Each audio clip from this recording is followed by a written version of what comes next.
Hello folks, welcome to my YouTube channel, Watercolor Impressions.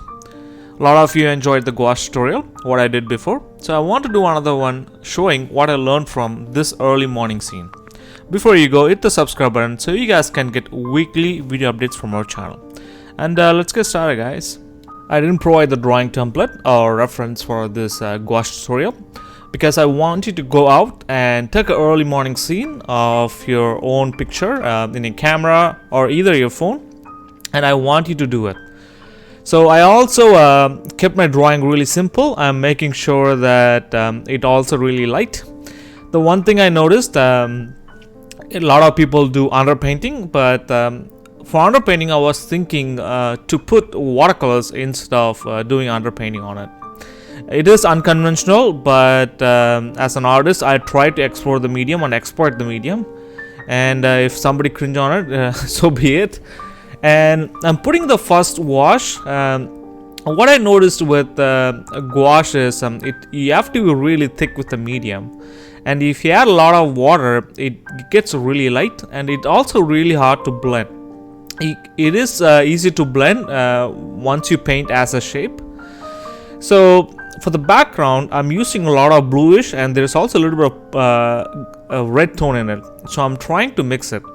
The other thing, good thing about gouache is to you can layer it, so you can paint on top of it. You can paint dark and you can paint light, and you can also bring back the values up and down in your painting. But I'm treating this as watercolors. But and another one of the thing I don't like about gouache is it takes a long time. Because with the watercolors, I would have almost finished a painting in an hour, but the gouache took me like at least 3 to 4 hours because I have to keep layering it. I wish I have patience to do the painting, but I don't have that much patience. So now I'm blocking in the base colors. So base colors are nothing but whatever you see in the scene. So the lights. So the lights of the trees would be the greenish yellow. So I painted that first.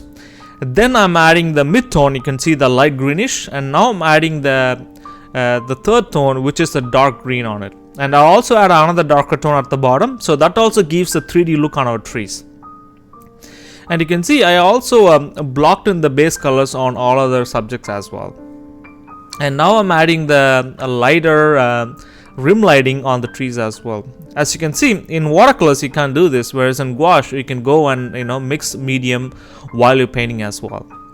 And I'm painting the lights, which is on the right hand side, and using yellow color. And when you check your reference while you're painting, and don't be caught up on that you have to be exactly close to your colors. That one thing I learned in recent year of painting is that you don't have to be so accurate to your colors, and you don't have to be so accurate to your composition or a design in your reference as well. Because as a painter, I've said this in all my painting, as a painter we're telling a story, we're trying to create our version of the scene. So you have to come up with your own version and tell a story that what's yours. And you also have to keep in mind that gouache also tend to have this chalky look, but once it dries out it gives us it painted on stone. So I showed this painting in an exhibition in a show, and a lot of people enjoyed it, and they really liked the texture which I created on the canvas.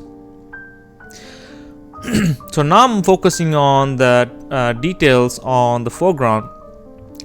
And I only put a lot of details on the foreground because since it is in the foreground, and I don't want to leave less details on it.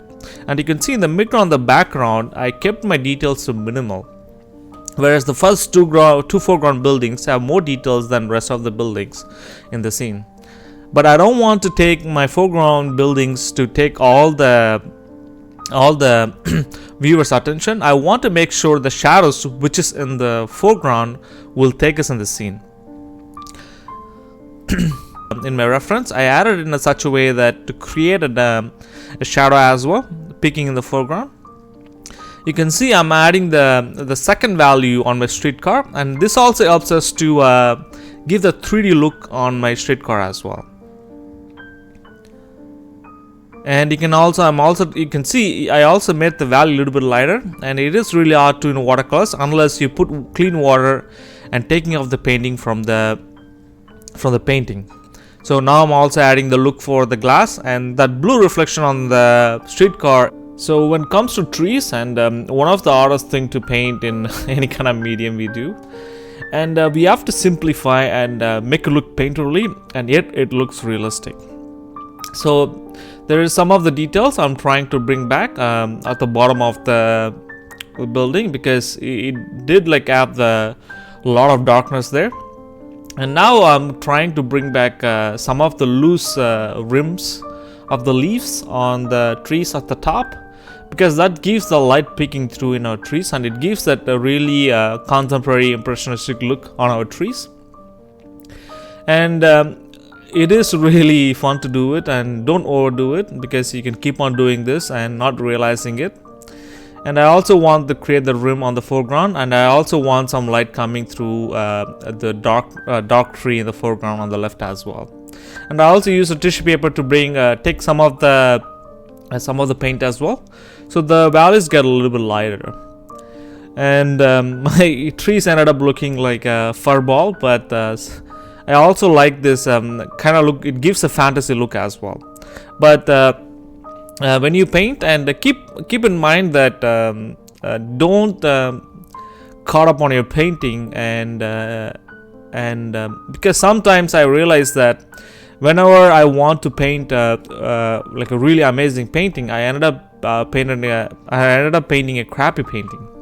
So when I let loose and I'm started having fun with my painting, it ended up being always good. So next time when you paint, don't think about you're painting an amazing painting. Either the painting worked or either the painting didn't work. You can always do another painting. And I'm also painting this in a 12x12, and this is my third painting in gouache, and so I have a lot of paintings to do. So I'm always not focused on my results of my painting than having fun with my painting.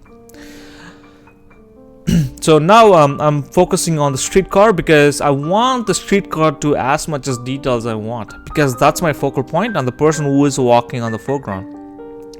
And now before I didn't put the shadows, so the streetcar doesn't have any impact as well, but as soon as I add the shadow, you will see that you can see the shadow which is peeking through in the foreground create a beautiful impact on our scene.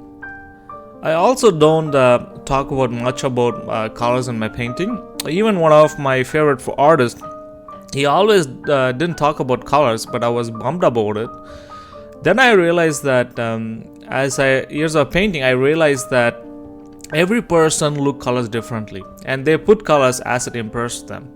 So that's why I don't talk that much about colors. And you also create your own style of colors as you paint more.